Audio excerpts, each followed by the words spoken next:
Today's GK programme में आपका स्वागत है। शुरुआत करते हैं अभ्यास प्रश्न से। चार चपोरी में रहने वाले लोगों की संस्कृति को दर्शाने वाले संग्रहालय की स्थापना का प्रस्ताव किस राज्य से संबंधित है? त्रिपुरा, असम, केरल या फिर राजस्थान? इसका सही जवाब है ऑप्शन बी, असम। चार चपोरी में रहने वाले लोगों की संस्कृति को दर्शाने वाले संग्रहालय की स्थापना का प्रस्ताव असम राज्य से संबंधित है। चेर एक तैरता हुआ द्वीप है, जबकि चपोरिया निचले स्तर के बाढ़ग्रस्त रिवर बैंक्स हैं। गौरतलब है कि चार चापोरियों का संबंध मियाँ समुदाय से है, जिनको लेकर राज्य में विवाद का माहौल है। मियाँ समुदाय में पूर्वी बंगाल से लेकर असम तक मुस्लिम प्रवासियों के वंशज शामिल हैं। तो इस तरह इस प्रश्न का सही जवाब है ऑप्शन बी। हमारे वीडियो अंग्रेजी में देखने के लिए फॉलो करें हमारा ही दूसरा यूट्यूब चैनल दृष्टि IAS इंग्लिश।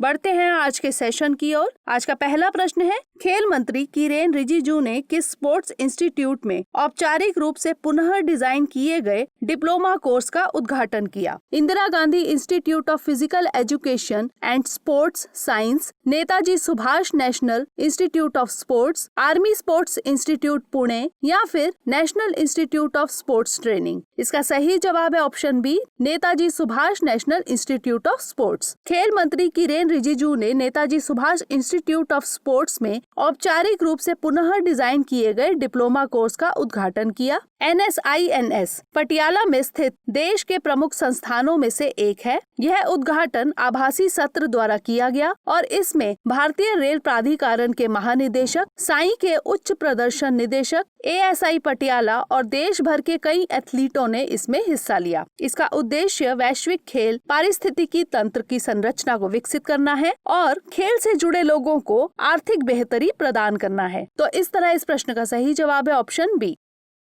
अगला प्रश्न है, निम्नलिखित में से किसे हॉकी इंडिया के नए अध्यक्ष के रूप में चुना गया है? मोहम्मद मुश्ताक अहमद, अविनाश कुमार, ज्ञानेंद्रो निगोम्बम या फिर आरजू थापा? इसका सही जवाब है ऑप्शन सी, ज्ञानेंद्रो निगोम्बम। हाल ही में ज्ञानेंद्रो निगोम्बम को हॉकी इंडिया के नए अध्यक्ष के रूप में चुना गया है। वह उत्तर पूर्व क्षेत्र से हॉकी इंडिया का नेतृत्व करने वाले पहले अध्यक्ष होंगे। निगोम्बम 2009 से 2014 के बीच मणिपुर हॉकी के मुख्य अधिकारी के रूप में कार्य कर चुके हैं और लंबे समय से हॉकी से जुड़े हुए हैं। वह सक्रिय रूप से हॉकी के विकास में शामिल रहे हैं और हॉकी इंडिया के अध्यक्ष के रूप में खेल को और विकसित करने के लिए प्रतिबद्ध है। तो इस तरह इस प्रश्न का सही जवाब है ऑप्शन सी।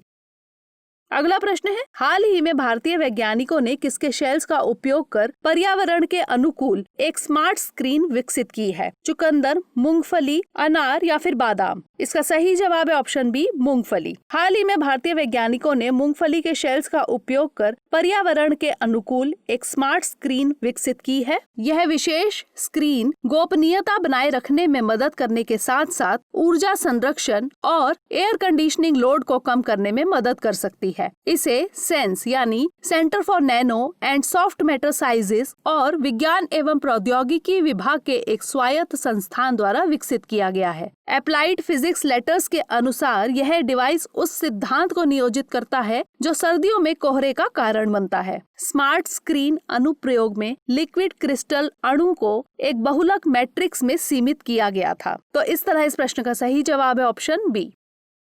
अगला प्रश्न है, हाल ही में भारत ने किस देश के साथ व्यापार, निवेश और बुनियादी ढांचे से संबंधित समझौतों पर हस्ताक्षर किए हैं? जापान, चीन, वियतनाम या फिर इटली? इसका सही जवाब है ऑप्शन डी, इटली। हाल ही में भारत ने इटली के साथ व्यापार, निवेश और बुनियादी ढांचे से संबंधित समझौतों पर हस्ताक्षर किए हैं। दोनों देशों के बीच ऊर्जा, व्यापार, जहाज निर्माण और संस्कृति के क्षेत्र में लगभग 15 समझौतों पर हस्ताक्षर हुए हैं। ब्रिटेन, फ्रांस, बेल्जियम और जर्मनी के बाद यूरोपीय संघ में इटली भारत का 5वां सबसे बड़ा व्यापारिक भागीदार है। 2019 में दोनों देशों के बीच द्विपक्षीय व्यापार 9.52 बिलियन यूरो था। भारत 2022 में G20 शिखर सम्मेलन की मेजबानी करेगा। तो इस तरह इस प्रश्न का सही जवाब है ऑप्शन डी।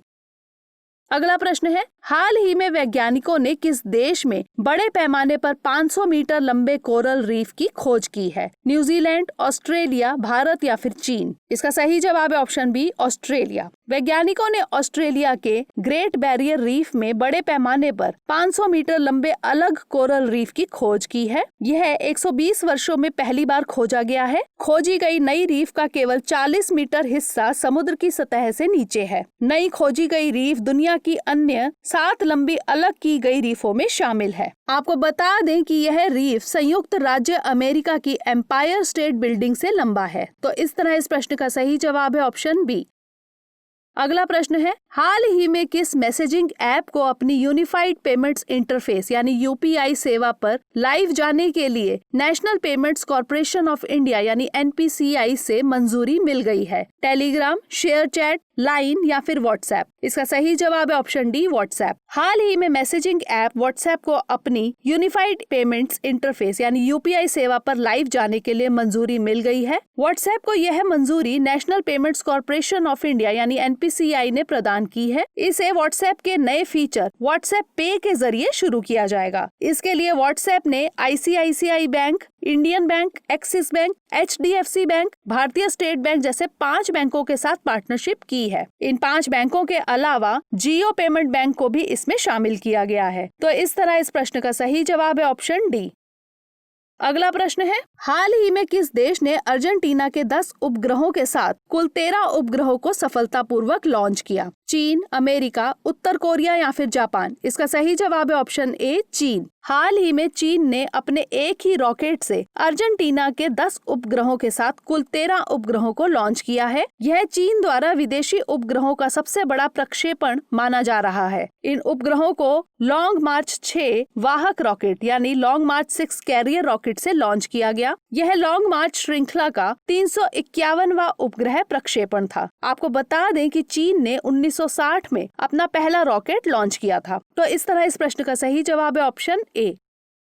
अगला प्रश्न है, राष्ट्रीय कैंसर जागरूकता दिवस यानी नेशनल कैंसर अवेयरनेस डे कब मनाया जाता है? 6 नवंबर, 7 नवंबर, 8 नवंबर या फिर 9 नवंबर? इसका सही जवाब है ऑप्शन बी, 7 नवंबर। राष्ट्रीय कैंसर जागरूकता दिवस 7 नवंबर को मनाया जाता है। इसका उद्देश्य देश में कैंसर की समस्या को लेकर विभिन्न हितधारकों के प्रयासों को सही दिशा में ले जाना है। विश्व स्वास्थ्य संगठन के अनुसार दुनिया में दूसरे नंबर पर सबसे ज्यादा मृत्यु कैंसर की वजह से होती हैं। आंकड़ों के मुताबिक 2018 में विश्व में तकरीबन 18 मिलियन कैंसर के मामले सामने आए थे, जिसमें 1.5 मिलियन केवल भारत में थे। एनपीपीए यानी राष्ट्रीय औषध मूल्य निर्धारण प्राधिकरण ने फरवरी 2019 में कैंसर रोधी दवाओं की कीमतों को कम करने का प्रयास शुरू किया था। एनपीपीए औषधि कीमत नियंत्रण आदेश यानी ड्रग प्राइस कंट्रोल ऑर्डर 2013 के अंतर्गत सभी प्रकार की दवाओं की कीमतों को नियंत्रित करता है। तो इस तरह इस प्रश्न का सही जवाब है ऑप्शन बी।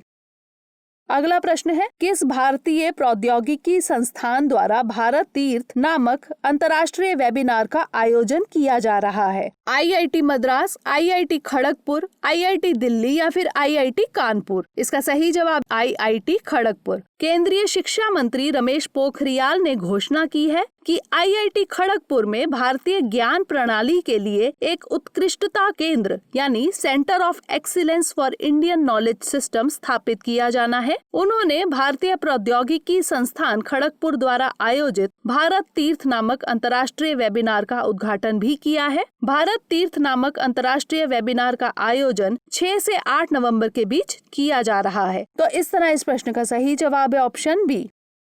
अगला प्रश्न है, हाल ही में सेना मुख्यालय ने किस राज्य के गैर गोरखा कर्मियों की भर्ती को गोरखा राइफल्स यानी जीआर रेजिमेंटों में भर्ती करने की मंजूरी दे दी है? सिक्किम, असम, उत्तराखंड या फिर हिमाचल प्रदेश? इसका सही जवाब है ऑप्शन सी, उत्तराखंड। भारतीय सेना मुख्यालय यानी इंडियन आर्मी हेडक्वार्टर्स ने गोरखा राइफल रेजिमेंटों में उत्तराखंड के गैर गोरखा कर्मियों की भर्ती को मंजूरी दे दी है। यह नियम अगली भर्ती प्रक्रिया से लागू किया जाएगा। सेना मुख्यालय के इस कदम से उत्तराखंड के गढ़वाली और कुमाऊनी युवा गोरखा रेजिमेंट में आसानी से शामिल हो सकेंगे। फिलहाल भारतीय सेना के पास करीब 40 गोरखा रेजिमेंट्स हैं। अब तक GR बटालियन यानी GR रेजिमेंट में केवल नेपाल अधिवासित गोरखाओं यानी NDG और भारतीय अधिवासित गोरखाओं यानी IDG को ही भर्ती किया गया था। नेपाली और भारतीय सैनिकों के बीच 60-40 का अनुपात बनाया जाता था। हालांकि कुछ साल पहले एक ऑल इंडियन गोरखा बटालियन को भी रेजिमेंट में शामिल किया गया था। तो इस तरह इस प्रश्न का सही जवाब है ऑप्शन C।